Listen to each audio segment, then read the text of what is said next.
There we go. We are live. A good afternoon, you beautiful self-lovers. It's so great to be with you. For those of you who have just joined the Self-Love Hub, welcome. There's so many new women joining every week.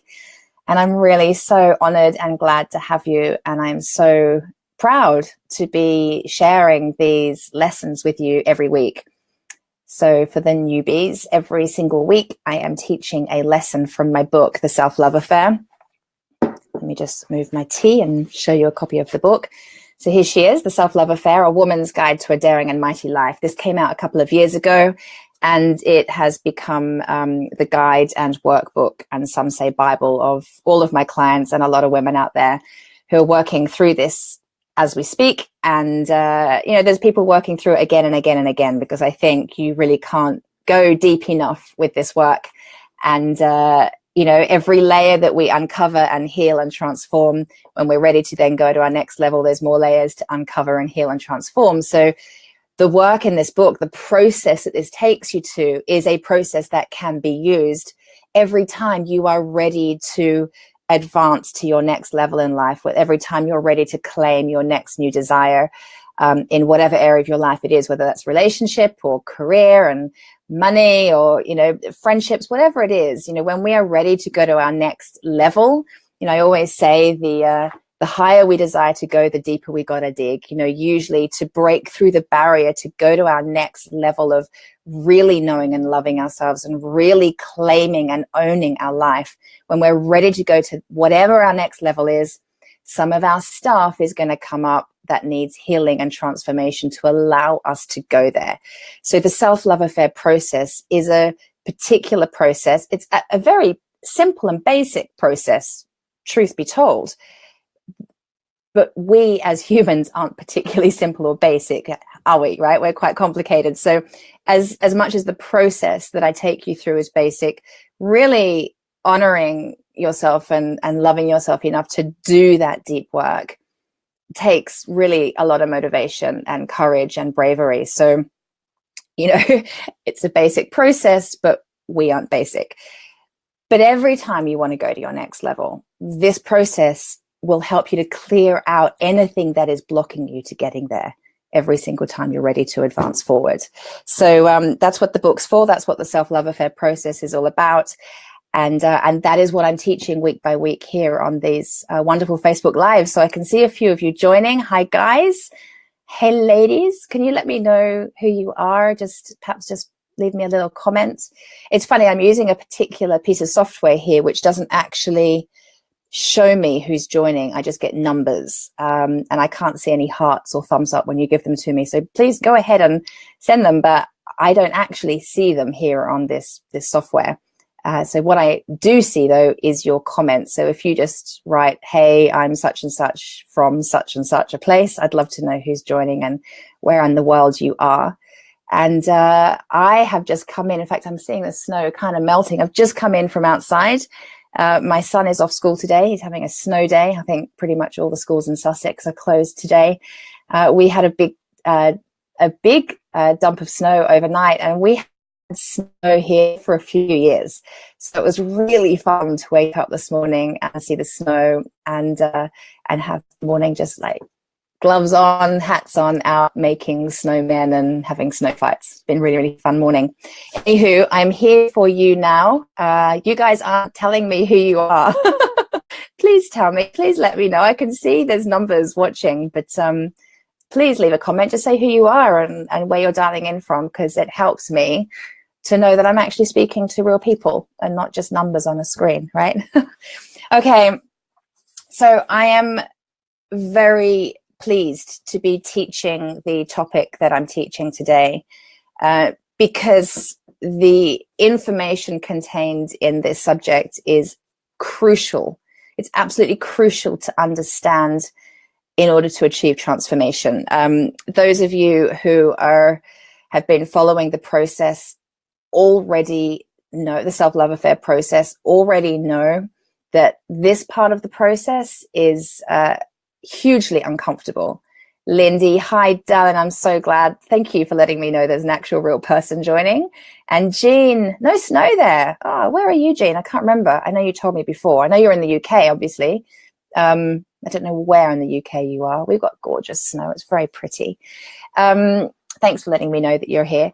What was I saying? Yeah, so the subject that I want to teach today is really pivotal to your transformation. And the first sort of third, hi Fee, good to have you. The first third of the self-love affair process is hugely uncomfortable. It's all about awareness creation, and it's not much fun, right? Fee is telling me it's snowing here in Northamptonshire. Beautiful. I hope you're enjoying it, Fee. And I've had a lot of messages over the last few days, you know, while I've been, hey, Kate, you and Debbie are here. Beautiful. Love it. Thank you for joining. Yay. And Julie is, hold on, let me pause what I'm saying and get to your comments, because you're commenting now that I insisted that you did. Hi, Katie. Julie from Essex here. Just a light flutter here, but glorious sunshine. Beautiful. Jean is calling in from Slough. Brilliant. And Kate, yeah, we connected on the weekend. I love it. And you brought your friend Debbie. I love it. Diane in the States. Beautiful, Diane. Where in the States are you? I'd love to know. So glad to have you guys. Such a pleasure to be here with you. Yeah, so over the weekend and over the last few weeks, I've actually had quite a few women get in touch with me who've been, you know, doing the work, going through the book. Not clients, just women in my community, women who are going through the self-love affair process, women who are actually putting together their own book clubs and as a group going through the book and the process. And the key comment that keeps coming up is, because we're in awareness creation stage, because the beginning of the self-love affair is all about awareness creation, the feedback is like this fear of really going there with the awareness piece, because what if I'm going to succumb to depression? You know, what if my anxiety and depression will engulf me and take me over and I can't carry on? You know, there's a huge fear.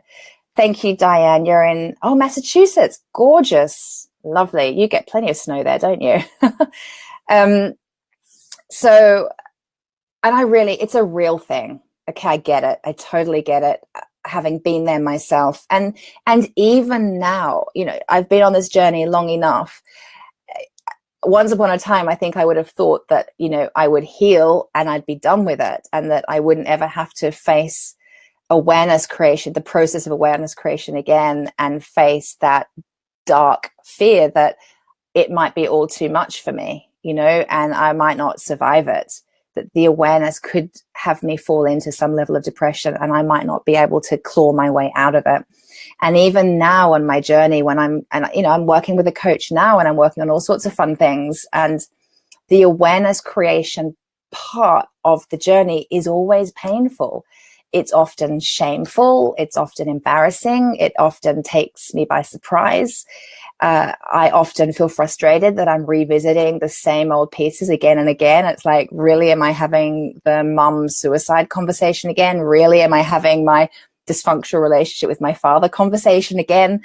You know, I revisit stuff and it's frustrating. And sometimes often I have to dig into some of my deepest pain and my deepest wounding from childhood. And this is what we're going to talk about today. And it can have me feel depressed, right? It can have me feel really, really low and really crappy and really damaged and really like there's something wrong with me and I'm never, ever going to heal it. And as I say those words right now, I can actually feel the emotion of that coming up, just how real and tangible that is. Because, ladies, I really get it. Like, when we're in this awareness creation phase, that feeling of I'm so damaged, there's something wrong with me and I can't be fixed is so real. You cannot even begin to comprehend or imagine a way free of that. So the more awareness you create, the more almost trapped you can start to feel that there is no way free. And this is the reason why most people don't do this work. I think I've pretty much said this on every single lesson each week so far. You know, The reason most people don't dive into deeply transformational work like this is the fear of knowing too much about themselves, getting so real and so intimate with their pain and their dissatisfaction that they don't want to know it, do they? Because knowing that information sparks terror of, if you've experienced depression in your life, and I have, if you've experienced it, you don't want to go there again. It's horrible and bleak and nasty. And I can again feel the emotion coming up because I know how horrible it is. If you've experienced, as I have, like on the floor anxiety, you don't want to go there again. But we have to. The route to healing is feeling this stuff. We have to feel our shit.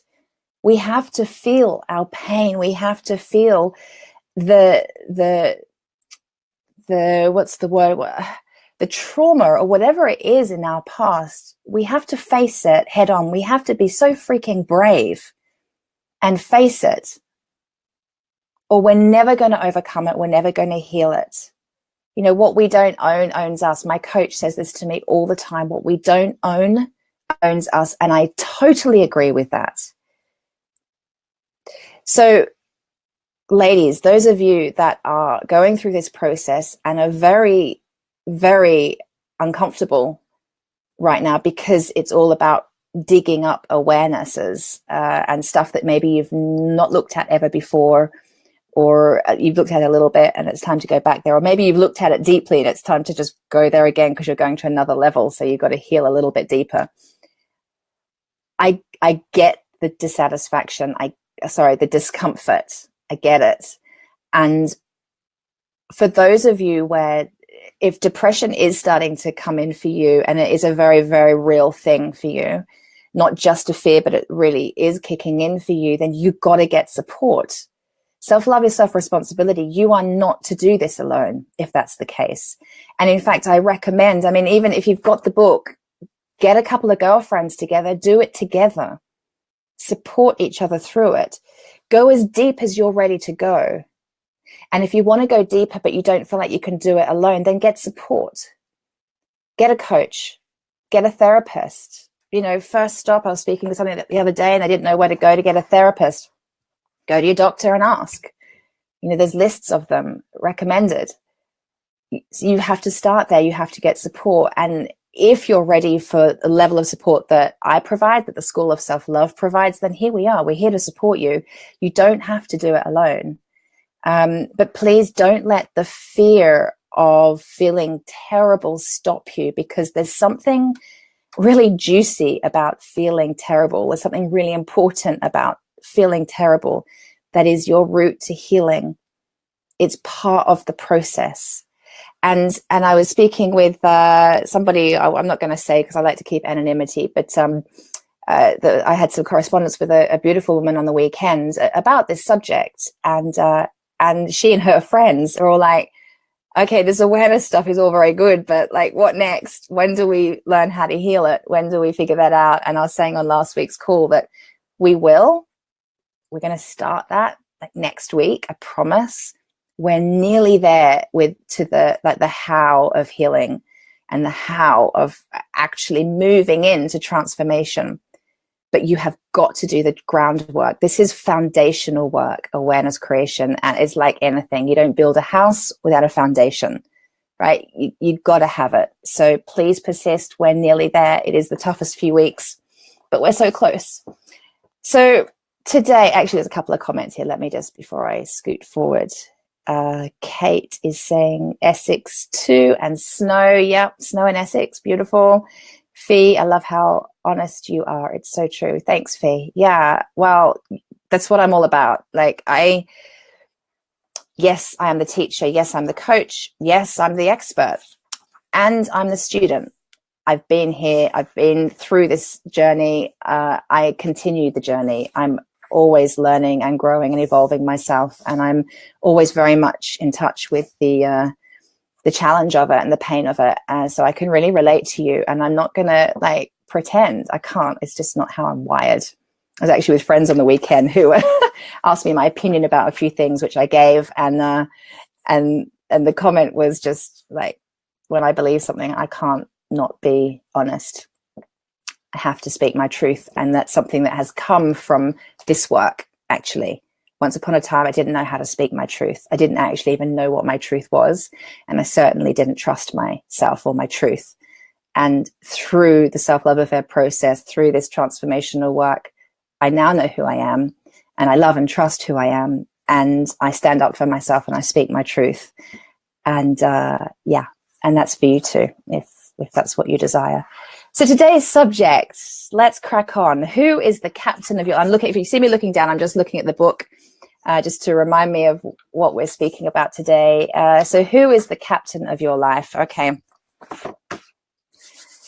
Juicy subject. This is so important to know. Where do I want to begin? What do I want to tell you? I know I want to tell you.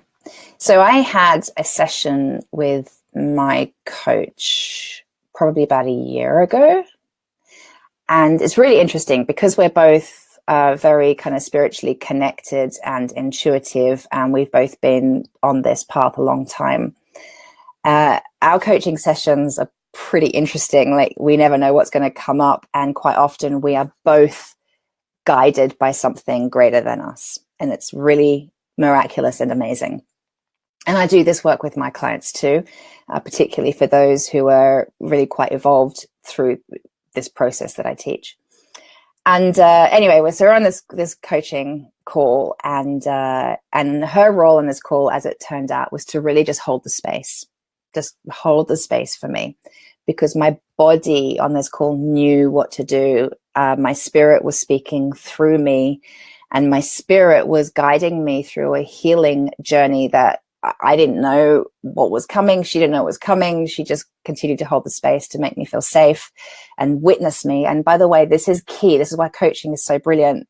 You know, when you are witnessed by somebody else, the healing is so much deeper and so much faster. Something really incredible about being very, very vulnerably witnessed, like your most raw self, someone else seeing that and lovingly, unconditionally lovingly holding the space for that, creates a container for huge transformation. So on this particular call, this is what she was doing for me. She was holding the space for me to allow my spirit to take me on a healing journey. And neither of us knew where this was going. And I had this vision. I'm going to make this as short as I can, but I think it's kind of fun to share. I had this vision where I was taken back to the womb. So I was having an experience. And please expand your mind and just expand all possibility that this was my experience. I didn't make it up. I was back in the womb, and I could see myself in the womb. I could feel it. I had a complete experience of being back in the womb. And it has always been a fear of mine maybe not fear is not quite the right word, something I've always wondered about is how much anxiety I took on in the womb. So before I was even born, before I even came into the world, because I've always known myself to be quite an anxious person before doing the healing that I've had. I don't suffer anxiety anymore. I always wondered, did the anxiety begin in the womb? Because there was a lot of drama and a lot of trauma and a lot of upset going on around me, around my mum, while she was pregnant with me. And so when I had this experience of there I was back in the womb, the most beautiful experience was that I was the most wise, most loving, most evolved soul. And I was so peaceful, and I was so calm. And it didn't matter at all what was going on outside of me. The trauma and the drama and the upset and the absolute fear and terror that was going on outside, that was my mother's experience when she was 8-9 months pregnant with me. I didn't feel it.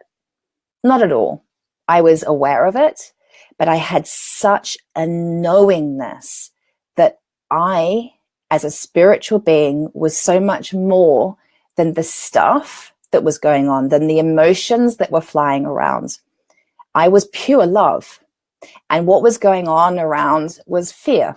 There was fear. And it was like, I was such an expression of love. That was so my truth. I knew that everything else was just fear. I didn't have to attach to it. I didn't have to take it on. It didn't have to become part of my identity, because I was pure love. And I knew I had I was so wise, and I knew that I was about to be born. I totally knew it. I was about to be born, and I was here to be a healer. I knew I'd come to heal.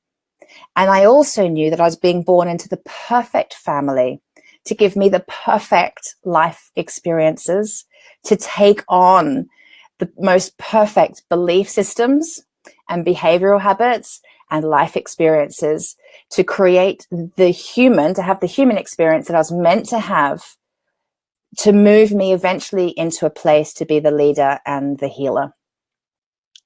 And this embryo in the womb, ready to be born, this baby just ready to be born, knew this. And it wasn't an intellectual piece. It was like an in the body, visceral knowing. And then through this visualization experience that my spirit guided me through and my coach was holding the space for, I was born, and I forgot. I forgot that. I forgot the wisdom. That knowing, that just absolute knowing that I was pure love and what I'd come here for, totally disappeared. Like, I forgot. And I was human. And I then went on to have all of these life experiences, and I had some beautiful, wonderful, loving life experiences, and I had some really, really tough, challenging, hugely painful and traumatic life experiences. And all of which, and I'm going to get to this now in this lesson, has been of the most miraculous purpose, because it has been the pieces of the jigsaw puzzle that needed to come together for me to do what I'm meant to do in this life. I'm meant to be a healer. I'm meant to be a teacher. I'm meant to serve and help other people. And I'm meant to do it from a place of having been there, done it, got the t-shirt, that's it. And I'm not going to lie, that's hard sometimes. I do have times where I think, why did I have to go through all that shit so that I could do this? Why me? The victim comes out. It's like, why me? Why did I have to go through all that? Why did I have to deal with, the trauma of my mum's suicide? Why did I have to deal with, I could go on and on, all sorts of stuff. But through this beautiful memory and this experience that my spirit took me through during this coaching session, I realized, and that's what I'm here to do. And that experience that I had in that session actually encompasses really what this chapter of the book is about. Who is the captain of your life? Because here's the thing, we are spirits having a human experience. This is what I believe. You can take it or leave it. Okay, take it or leave it. It's not everybody's cup of tea, but this is what I believe. I believe we are spiritual beings. We're incredibly evolved souls, and we're here to have a human experience. I believe we have more than one. I believe we come back again and again, but that's kind of a whole other conversation. And it's not necessarily important or relevant to today's teaching. We come here to have a human experience, and we, I believe, are born into the perfect family to give us the experience that we need to have to live out our life's purpose. And from the age of 0 to 7, here's the thing. Let's get into the kind of the biology of some of this. From the age of 0 to 7, we don't have our mental faculty yet. We are purely emotional beings. We feel everything. We're highly intuitive, because remember, we are spiritual nature. And in those very early years, particularly like years 0 to 3, we're still so much in the spirit world. We're not that human yet, if you can kind of separate the two. We're so intuitive. our intuition has us feel everything. Our brain hasn't developed enough yet to have that mental faculty, to have the reasoning faculty. It's funny, I was out the other day and I was watching a mum try to reason with a 2-year-old, and you know what it's like. You're trying to reason with a 2-year-old, and a 2-year-old is just having this massive tantrum, and she's trying so hard to reason with this little boy. And I kind of laughed inside, because you can't reason with a 2-year-old, because they literally do not have the brain development yet to be able to, they don't have the cognitive development. They can't physically do it. They feel. So they'll feel you have to communicate to them with feeling rather than words, but it's the feeling and the emotion behind the words. They don't understand what you're actually saying necessarily at that age. So from 0 to 7, we feel everything. And from 0 to 7, we're very dependent little creatures, aren't we? Incredibly dependent. We can't survive on our own, really, especially in the earliest years. We can't survive on our own. You know, this is total survival mode era, this first part of our life. And we need our parents and our carers to take care of us. We need them to feed us and clothe us and keep us warm and protect us from danger. We cannot do it on our own. So if we remember, we're highly intuitive and we're highly emotional at this stage of life. If we have any sense at all that we don't have our parents or carers' fullest attention, then we feel like our life is at risk. It's kind of that black or white. Now, we don't think it, we don't rationalize it, we feel it. So in our body, we don't feel safe. Okay? So, and this can, you know, this can come from, I don't know, a parent that's focused on work, and they're working and they totally love their child, and they're working because they're doing their best and they got to make money to put food on the table and all that good stuff. If a child of such a young age notices or intuits or feels that their parent is more focused on the work, whatever, the child doesn't care what it is, they're focused on something else, their attention is elsewhere and not on the child, that actually has the child feel fundamentally unsafe. Because if you're not watching me, if you're not paying me attention, I'm potentially not safe. And it's very primal, you know, really, it goes back into the dark ages when we really weren't safe. You know, you're in a cave, and if mum isn't watching you, the saber-toothed tiger might come take you, right? Like, it's kind of, that is the very primal feeling that is coming up in a small child. So, you know, in my experience, it wasn't so much work that took my parents away. It was, in my personal experience, it was more emotional pieces. So they were emotionally so distracted by their own stuff going on that had them physically be present. They were there, but emotionally they weren't there. And I intuitively felt that.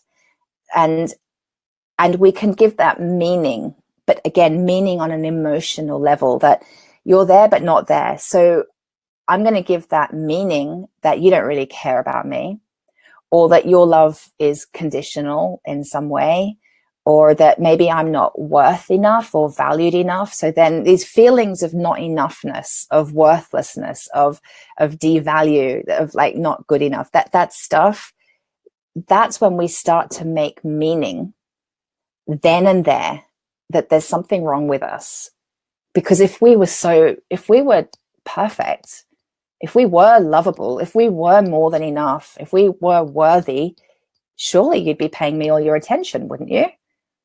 Right? And as a child, they just feel it, because again, they can't rationalize, oh, mum's just got some work to do and she needs to do that because when she's working, she's getting the bills paid, and that keeps me safe and puts a roof over my head and gets me food and protects me. And they can't do that. They feel it.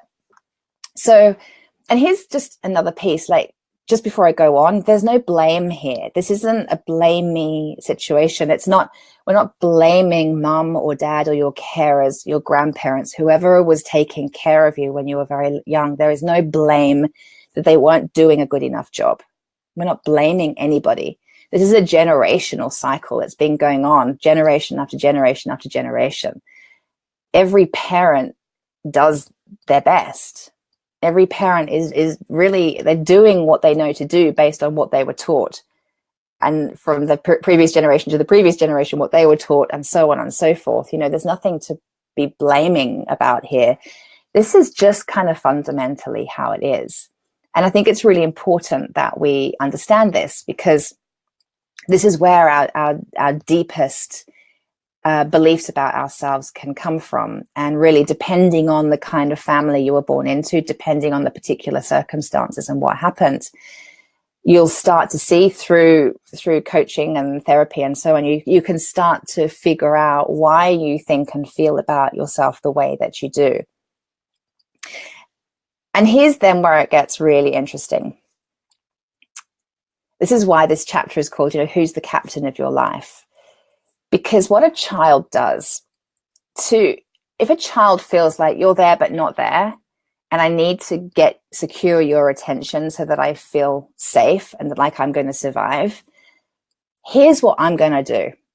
The way I'm going to get your attention is to be just like you.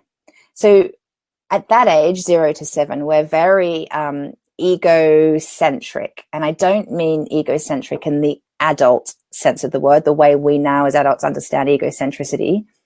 Egocentric to that child means, if I'm like you, you're gonna love me. It's that thing, like they think that, I probably don't need to say it again. If I'm like you, you're gonna love me. So I'm gonna copy you. I'm gonna take on your behaviors. I'm gonna try and mimic you. And then you're gonna love me. That's the egocentricity bit, right? So this is where we start to become somebody other than the truth of who we really are. Our true spiritual self, that soul that is just you and is totally, uniquely, beautifully, lovably you. That beautiful soul, that wise soul that's come here with a really important purpose, starts to take on layers and layers and layers and layers of conditioning and programming and belief systems that belong to other people. So this is where we really start to create our humanness. It's like wearing this big cloak, and it's this cloak that has another layer of cloak and another layer and another layer of humanness. And all these beliefs and behaviors and life experiences and yada, yada, yada, mostly belong to other people. Usually in the immediate years, like our immediate carers. And then over the years, we take on beliefs and behavior habits of teachers and grandparents and family friends and so it goes on. But those fundamental years, 0 to 7, if you think about it, who were your primary carers from 0 to 7? At that stage of life, if at any point, and there is no blame here and there's no rationale here, the baby isn't rational, it's a feeling, emotional, intuitive creature. If at any point that child felt unsafe, felt like unconditional love and focus of attention wasn't on it, it felt the need to be like and behave like the carer, because the egocentricity of that child suggests, if I'm like you, you will pay me attention. So then we start to take on a persona and a character that isn't really who we are. So as adults, if we don't know this, and if we don't do the healing work to clear out and remove anything that's blocking us to the true nature of who we are, if we don't do that, then we feel not ourselves. If you ever have the experience of feeling not comfortable in your own skin, or if you're ever having an emotional experience where you're sort of, that feeling of kind of being emotionally out of control or reacting to a situation in a way that it's like, I don't know how to react to this in any other way. This is the only way I know, but something inside me knows this isn't really my truth, but I don't know another way. So I'm going to keep behaving like this. I'm going to keep emotionally reacting to life like this. I'm going to keep believing this shit that is sabotaging my life, even though it feels uncomfortable, even though it doesn't really feel like my truth. This is all I know. I'm going to have to keep doing it, but it is highly uncomfortable. And this is at the root of why all of the women that I work with, and anybody that's even remotely guided to, hooking into a book like this and teachings like this, they have this sense they don't know who they are, and they really want to. And they feel like something else is controlling their life. And the truth is, yes, something else is controlling your life. And it's a multitude of other people, other people's opinions, other people's behavioral habits, other people's belief systems. They're not yours. So the self-love affair process is all about stripping it back. That's why the first third of the process is so heavy. It's so top heavy on awareness creation, because we need to understand where this stuff is coming from. We need to pick through it. We need to sort through it. We need to keep digging deeper to understand, like, okay, so that belief there that has been sabotaging my life since the day dot wasn't even mine. It's somebody else's. And we get to give it back. We get to cut the cord on it. Like, it's like this umbilical cord. We get to cut the cord and say, no more. No, thank you. It doesn't serve me. It was never my belief to begin with. It was somebody else's. And when I was very young, I took it on because it was how I thought I would survive. It was my way of being like them, to be part of the tribe, to get seen and heard. If I was like them, if I was part of their tribe, then maybe they would see me and hear me and take care of me and protect me. Right? And at the time, we felt, again, we didn't think because we didn't have a mental capacity or faculty, we felt like that was the only way. And really, I guess it was, right? But as a grown woman, as a woman who has decided to love herself, as a woman who has decided to get conscious and wake up, which was, I think, the second chapter, wasn't it, in these lessons, these teachings, a woman that's decided to get conscious, a woman that's decided to love herself enough to get to know the truth of who she is, that woman gets to say no more. No, thank you. That is not my belief. That is not my behavioral habit. I've taken that on from that person. I've taken on that habit from that person, that belief, that way of looking at life. And now I'm going to choose my way. I'm going to figure out my own way. I'm going to discover what I think. I'm going to discover what I believe, what I want, what my desires are. Like, who am I and what do I want and what impact do I want to have on the world and what mark do I want to leave? Who do I want to impact? Who do I want to serve? And what do I need to believe to be able to do that? Not these sabotaging, shitty beliefs that say I'm not good enough. What do I need to believe to be the woman that I came here to be? And that's what we're moving into. We've got to do this foundational work. Now, I've talked for quite a long time, 40 minutes to be precise.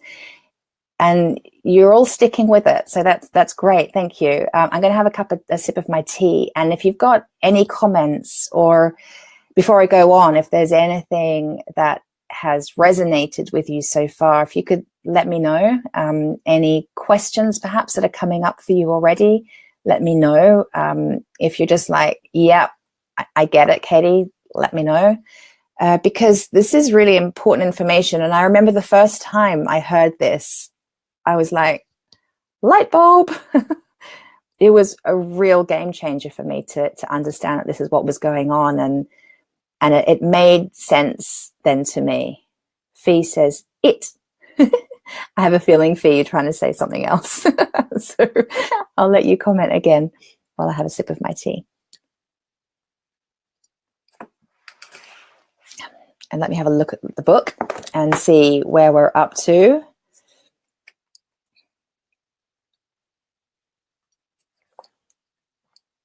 Fee said, it's just really powerful. No questions, just listening. Can't wait to hear more. Yay. You're welcome, Fee. Brilliant, brilliant. Oh, yeah, I'm just noticing a line here in the book. And this is the other thing.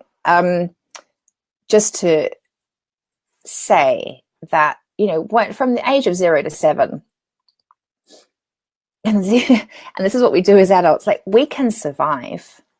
So from 0 to 7, we need somebody to keep us alive, right? They don't have, Kate saying agree. Awesome, Kate. We don't, it's almost like love is a luxury. Okay, like a baby can actually survive without love. Sad but true. You know, you can clothe it, feed it, shelter it, protect it from harm. It doesn't have to be love to survive, but it will not thrive. And it will not grow up being able to emotionally connect to other humans. And quite frankly, we need to be able to emotionally connect in a very, open-hearted way with other humans to feel truly fulfilled and alive and thriving in the world. But we can absolutely survive. And this is what a lot of women I work with experience. And on some levels, it's been my experience too, on some levels. Although I know I was a very loved child, incredibly loved. I had a beautiful family.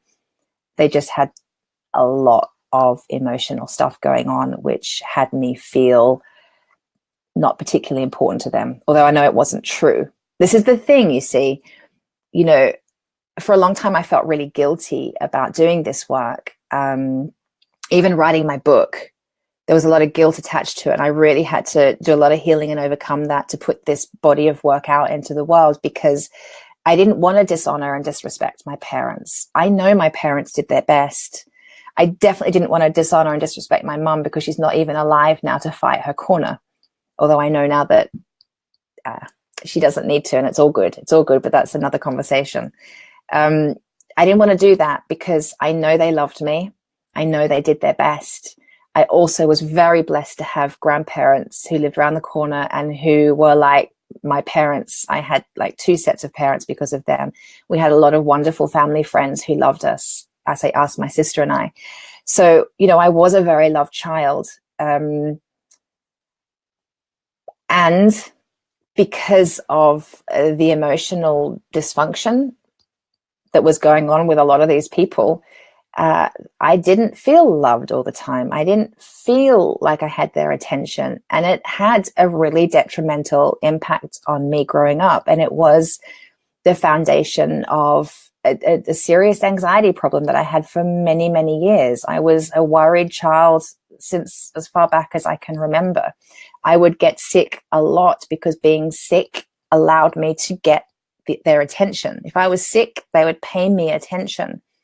Then I felt like I would survive. So from a very young age, I suffered awful earaches and so on. Now, the doctors could say I had narrow ear canals and I had to have this and that surgery. But truthfully, I believe that we can, what's going on with us physically is actually a representation of what's going on with us emotionally. I think we can create disease in our bodies, even down to actual malformation of body parts, is like representative of emotional disease that's going on, if that makes sense. But anyway, so I created these terrible earaches and I used to have terrible migraines from a very young age. And it was how I secured love, was how I secured attention. So I felt like I wanted to say that because it's important. And there's a few more comments. So hold on, let me take a little look before I go on. Come on, mouse. Come on, mouse, do your bit. Oh, mouse isn't working. 1 second. Okay, so Kate said she agreed. That's wonderful. Juliet has said it's a feeling of worthlessness that needs to be let go. Yes, my darling, it is that feeling of worthlessness. Like, you are not worthless. You're not, but it's the feeling of it. And interestingly, when we apply our intellect and when we apply rationale to all of this, we can start to see that it's not true. But what is running the show, what is the captain of our life, what's running the show is the feeling of it. In a couple of chapters in 2 or 3 weeks time, I'll do a teaching about this. There's something else that's running our life, not just the beliefs and behavior habits that we've taken on from other people. So it's not just our parents and carers that are running our life, but we're going to discover that it's your inner child as well, because it's that part of you, that little girl inside of you, that energy within you is still there. It's very, very, very real still. And that inner child, the damaged inner child, the inner child that feels out of control and has to like control everything to feel safe, that part of you that doesn't feel good enough, that part of you that Juliet just said doesn't feel worthy, that part of you is running your life now as an adult. And unless we heal that part with total unconditional love, that we are going to be like 5-year-olds running our relationships, 5-year-olds running our businesses, running our finances, 5-year-olds driving our cars, 5-year-olds bringing up other 5-year-olds, 5-year-olds being parents. If we don't heal the wounded part of us that thinks she's not enough, that she's damaged, that she's worthless, that she's not lovable, if we don't heal that, then it is that part of us that is running our adult lives as well. Again, what you don't own owns you, that quote again. So we got to own it. We got to see it, which is the uncomfortable bit. We got to see it. We got to create the awareness around it. And then we got to heal it, and we got to cut the cord with it. And we have to choose who we are instead. And we have to choose to believe that we are worthy and valuable and more than enough. And part of the self-love affair process, which we're going to get to, is around really connecting with your true spiritual nature, your true, wise, intuitive, pure, loving self, your spirit. That is who you are. Your pure spiritual self is so valuable, so worthy, so much more than enough, and so lovable. So yeah, you're right, Juliet. That feeling of worthlessness needs to be let go. We need to choose it. And this is a choice. And this is where that word choice is so important. Like, it is a choice to let this shit go. It is a choice to not think the beliefs that are sabotaging your life that actually belong to mum or dad, to emotionally respond or react to life in the way that they did. It's not your truth. You want to learn how to do it in a more empowered way, a more loving way, right? And you get to do that. So Julie says, it has taken me so long to acknowledge my childhood experience and how it's impacted me. I locked it all away, feeling disloyal if I challenged it. Bang on. I get it. And Kate said, agree, Julie. She's agreeing with you. Yeah, we do, right? We feel so disloyal because we want to love our parents. And it doesn't mean you don't have to. It doesn't have to be an either or. It can be an and.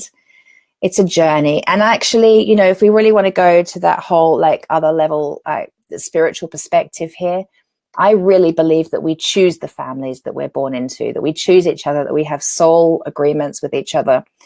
And we know the human experience we want to have so that we can know a part of ourselves more deeply, so that we can experience the chance to heal something within us, so that we can have a deeper knowingness and experience of our spiritual truth. So we choose a family that is going to disrupt things for us, that's going to challenge us, that's going to give us stuff to heal. So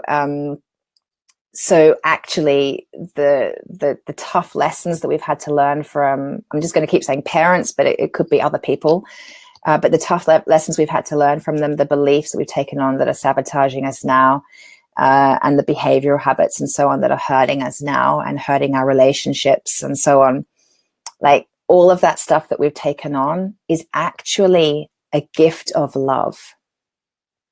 It's actually a really beautiful gift, because I look at my mom. Okay, this is a big piece for me. When my mom took her own life, I was 22. So we're just over 20 years ago now. When my mum took her own life, you can imagine I behaved as a victim to that for a long time. It was yeah, thanks God, good one, just keep throwing me the duff deal, thank you. Could life get any worse? And I felt like a total victim to it. I behaved like a victim to it. I was utterly unhealed for a good 7 or 8 years after that, I would say, before I really started to do some deep healing and grieving and this transformational work.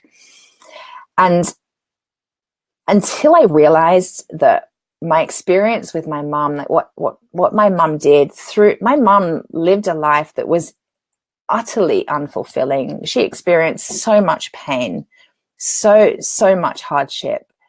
It's just awful, so hard, to the degree that she felt she couldn't even live anymore, and she took her own life.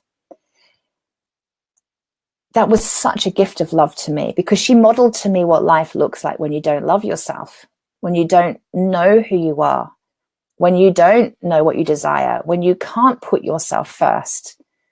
She modeled that to me.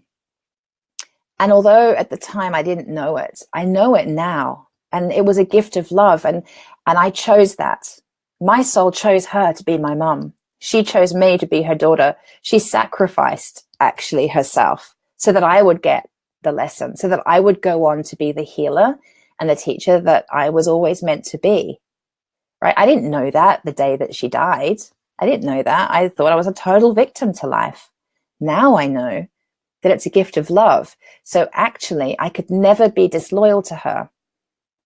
By healing this, it is the most loyal thing I could do, because we had an agreement that what she would do, what she would sacrifice, the life that she would lead, and the impact it would have on me was to my highest will and good. It was so that I could go on to do what I was meant to do and be of service in the way I'm meant to be of service.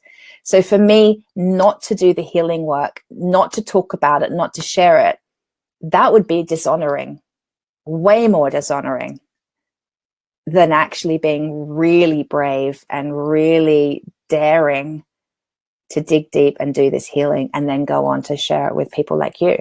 Right. So it actually, it's interesting, isn't it? It would be actually more disloyal had I not acknowledged my childhood experiences and how they impacted me. Interesting.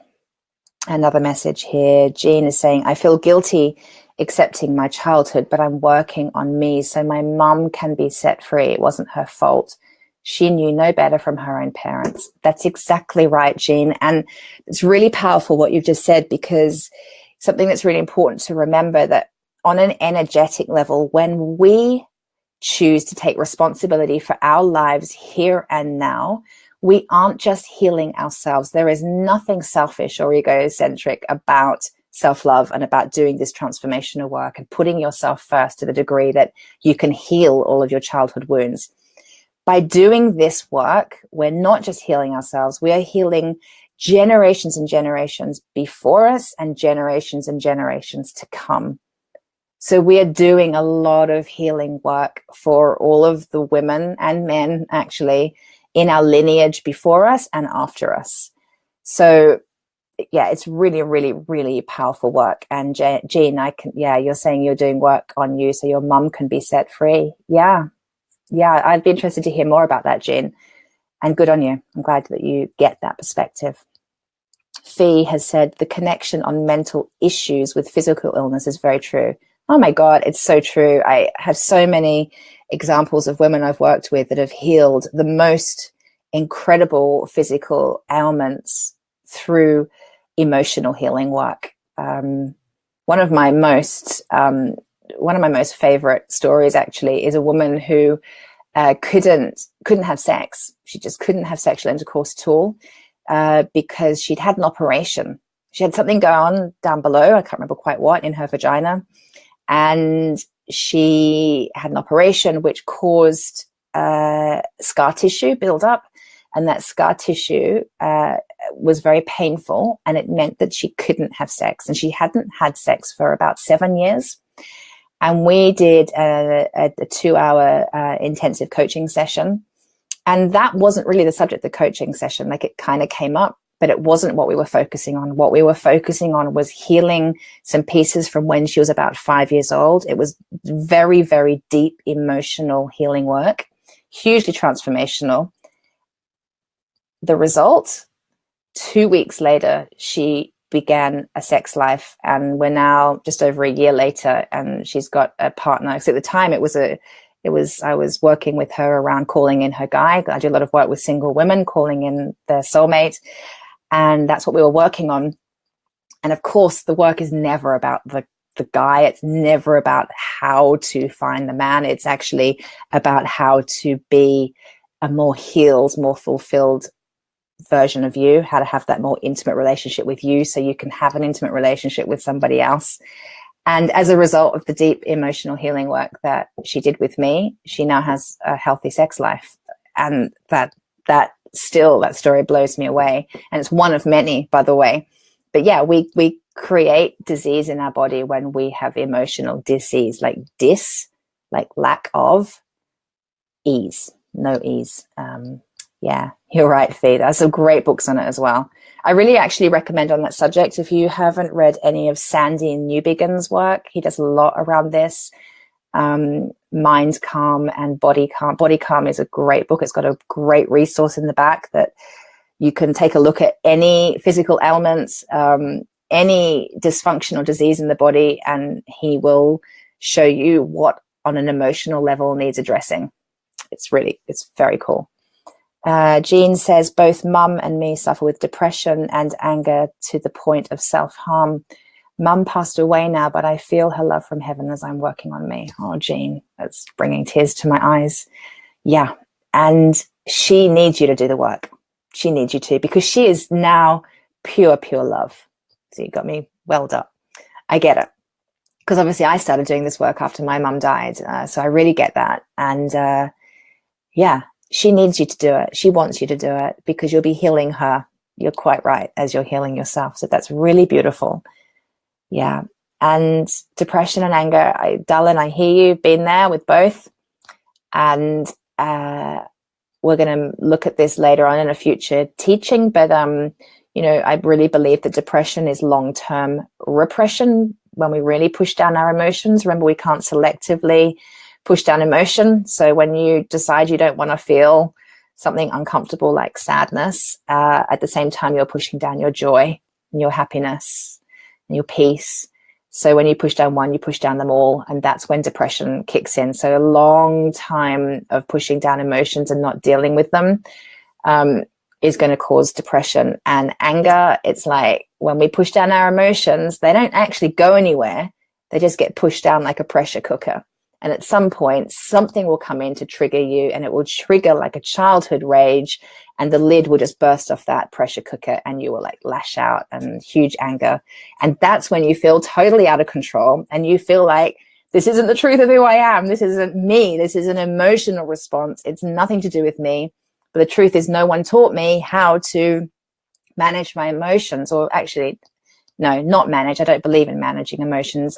No one taught me how to honor my emotions, how to healthily express my emotions, how to accept and love all my range of emotions so that I could be emotionally masterful. No one taught me that. All I was taught was the way they did it, or I copied how they did it to get love and attention, to feel safe in the world. And now it's time to learn a different way to become emotionally masterful so that I feel me, to respond to life in a way that feels truly who I am, right? So yeah, Jean, you're doing some beautiful, important work there. You said so true. Yeah, gorgeous, Jean, gorgeous. Okay, I'm so glad you're in this community. So, gosh, I've talked for an hour and we haven't even got to the exercises. So what I'm going to do, let me just check in with the book real quick. Yeah. Okay, well, do you know what?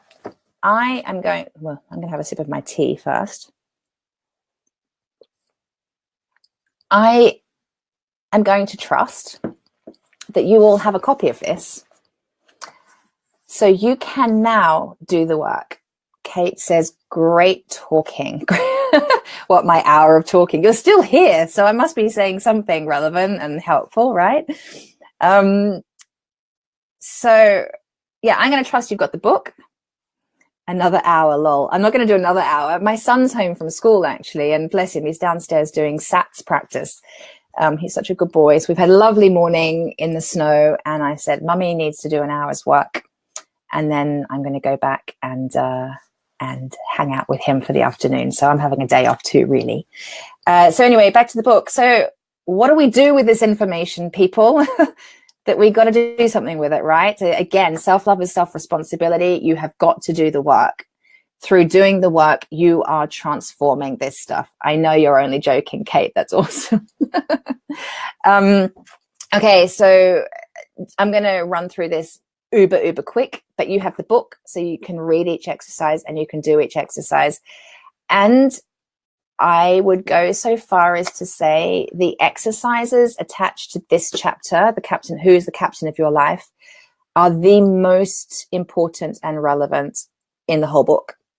They're really deep. They're really going to have you think, and they're going to stretch you, and they're going to probably have you feel quite uncomfortable. It could, as has come up in the comments already, it could bring up feelings of like you're disrespecting your parents or dishonoring them in some way. And I'm going to invite you right now just to let that go, that this isn't about that actually you're dishonoring them more not to do the work, because any negative experiences you've had from them is actually a gift of love.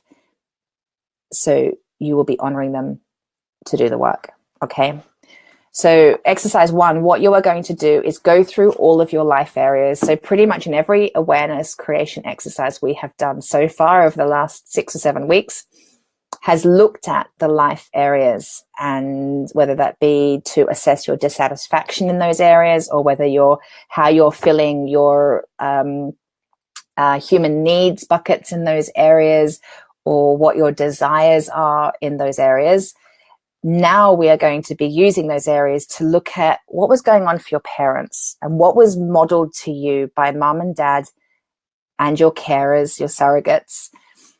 What was modeled to you in these areas? So you're going to be looking again at physical health and fitness, at money and finance, at your relationships with friends, family and colleagues, your relationships with your intimate partner, your career and work, your spirituality and religion, your adventure, your learning, your contribution, and your feelings and emotions. So those life areas, you're going to take a look and you're going to assess what was going on for your parents in those areas. Okay. What did they believe about, what were their beliefs and attitudes and behaviors around all of those areas? Like, what did they believe about money? What did they communicate to you about money or model to you about money? What did they believe about intimacy and sexuality and relationship? What did they model to you? What behaviors did they have around it? How did they deal with their emotions? What was their relationship with their more uncomfortable emotions? How much joy and happiness did they have? How much depression and anxiety and fear did they model and demonstrate? And how did they manage that or not manage that? What was their relationship to food and health and fitness and, all this stuff. So if you go to your book, you're on page 68, and do exercise 1 and go through all those different life areas and take a look at what was going on for mum and dad. What were their beliefs and behaviors? And then in part 2 of the exercise, you're going to go through that. It's going to be a really extensive list of a lot of information gathering going on here. You're going to go through, you're going to highlight what you took on, positive and negative. What great healthy beliefs did they instill in you and model to you that you took on and owned as your truth now? And what negative sabotaging stuff did they model and have you taken on as your own truth now? So you're going to highlight all that stuff. And then you're going to take a look at, we're focusing on the tough stuff, right? We're focusing on the sabotaging beliefs and behaviors. You're going to start to develop a picture of those aspects of you that you don't like, that you're uncomfortable with, that have you behaving in a way or emotionally reacting to life in a way that doesn't feel the truth of who you are. And those are the pieces where, and we're going to move into this next week, where you're going to get to say, no more, no thank you. That's not my truth. And without any blame, I can see that that's what was modeled to me, or that was the information passed on to me, the belief passed on to me. It's not mine. And it's ruining my life. It's making me feel really uncomfortable. It's causing me to have bad dysfunctional relationships, or a bad relationship with money, or not living in my life, my purpose as I kind of know that I should be or want to be. And it's time to let that go. But we don't know what we're letting go of without doing this work. Okay, so this is really important awareness creation work. It requires you to be really brave, and it definitely requires you to let go of any idea that you're dishonoring your parents, because you're really not. There's some more work here too, but I'm not going to go into it now. I think if you've got the book, you can work through it yourself. Hold on, let me just check what this says.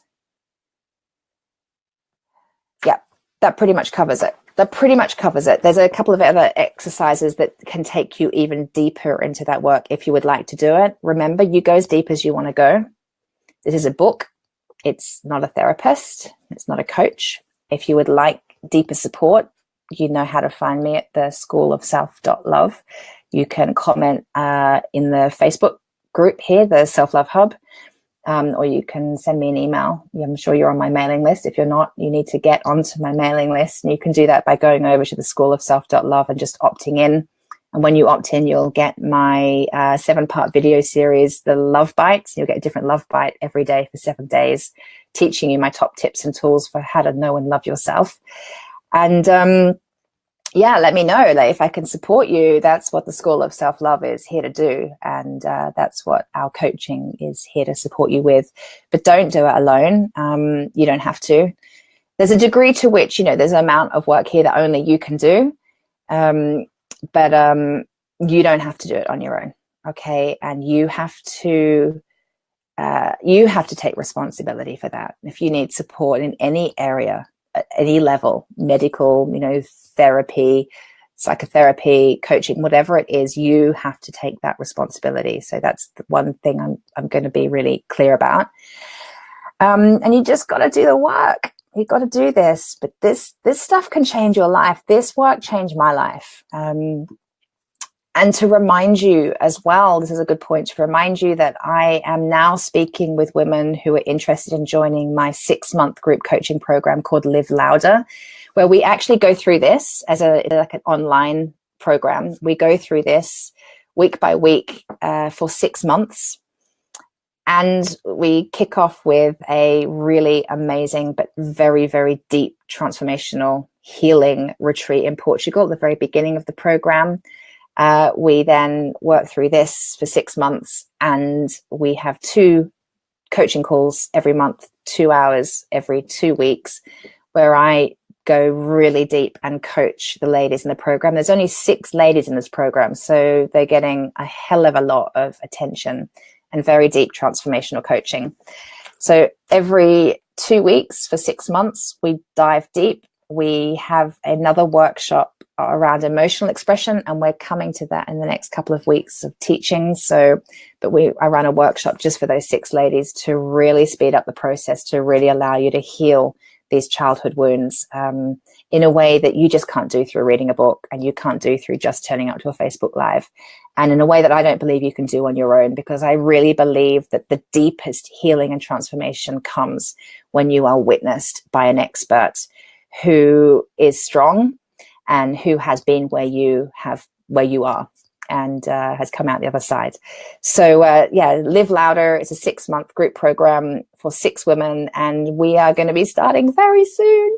So if you are even remotely interested in that, then you need to apply to speak with me, and I will put in the feed underneath shortly how you can do that, and we can have a chat. And if it feels like the right fit for you, then boom, you're in with the other 5 ladies, and we'll have an incredible 6-month journey ahead of us. The women that have done Live Louder in the past have absolutely loved it and totally changed their lives. And some of them still work with me now on and off, and they become very, very special part of my life. And it's pretty profound work. So before I wrap up, let me just see what these final comments are. Hold on, let me go. Sorry, I'm going backwards. Okay, so Kate says, thank you so much. You're so welcome, Kate. Jean says, thank you. So helpful today. Sent shivers down my spine. Yeah, I think I got a few shivers today too, and some tears. So that means we're on track, lady. We're on track. Kate says, wonderful to join you live. Debbie got so much from today. I'm glad, Debbie. I'm glad. That's awesome. Debbie, you must be Kate's friend that's not on Facebook. Is that right? That's okay. You can watch with Kate. That's perfect. And by the way, if you have friends that aren't on Facebook and they want to catch these lessons, I actually download all of these lessons to my YouTube channel. So my YouTube channel is called Daring and Mighty TV. So you can catch them all over there. You don't need to be on Facebook to watch them. and in my weekly love note. So when you get onto my mailing list, if you're not already, get on the mailing list. And every week I send this teaching to you as an email every Friday with a link to the YouTube channel so that you can watch the live recording. So it's available. Fee says, thank you, so helpful. Oh, you're very, very welcome, Fee. I'm glad to have had you. And Juliet, thank you so much. Important to know that this work will honor my mum and dad, who I know did the best they could. Boom. Yes, yes, yes, yes. Kate, we are brave and going to dare greatly. We deserve it. Yes, you bloody do deserve it. We all do. 100%. I'm so glad to hear that. I'm glad that this lesson hasn't frightened you off. Julie says, thank you. Tuned in by chance. Sorry. But have found what you said really touched me. Think it must have been synchronicity. Well, Julie, I think that the teachers we need come to us when they're meant to. And that's certainly been the case for me. Every teacher and coach I've ever had has come to me in a way that was divinely orchestrated. I have never actually gone out purposely to search for a coach to support me. It has always come to me at the perfect time, and I've always trusted that. And yeah, it's been the making of me. So, and it's the experience of most of my clients too. In fact, majority of my clients come from personal recommendation, and some come through like a Facebook ad or some Facebook or an Instagram post or something, but they say it's right when they needed to hear it. So obviously, Julie, you needed to hear what was being said today. And if you need any more support, you know where I am. And that's it. Okay, beautiful ladies. It's been a long session today, but to be fair, that's probably the most in-depth, intensive chapter of the whole book. So I guess it makes sense. It was such a pleasure to have you. Thank you for joining me. And I'm going to go hang out with my little boy now and go play in the snow a little bit more later. So wherever you are, have a beautiful afternoon. I love you lots. And I'll see you next week. Okay, bye. Bye-bye.